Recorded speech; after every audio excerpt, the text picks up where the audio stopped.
Bakit ko nga ba ini-encourage kayo na pagtuunan ng pansin ang English ninyo, hindi lang ang pagkuha ng Canadian Diploma?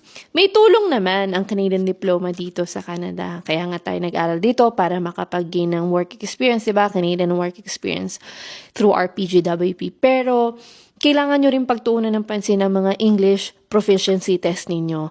Kailangan nyo pagtuunan ng pansin ang pagre-review. Hanggat maaari, i-achieve nyo talaga na mag-CLB9 kayo hanggat maaari. Kasi yun yung, kumbaga, maghahatak din sa'yo pataas sa express entry. So, may mga ilan-ilan tayo na pag nag-take na ng exam, hindi na sila nagre-retake. Guys, yung iba talaga nakakatatlong take bago nila ma-achieve yung CLB9. Yung iba nag-hire pa ng tutor, talagang bumibili ng mga paid materials. So, yun yung ibig ko sabihin sa pagtuunan nyo ng pansin at talagang paglaanan nyo ng oras yung pagre-review dahil isa din to sa mga core things or factors na makakatulong sa inyo para ma-invite kayo dito sa Canada for PR.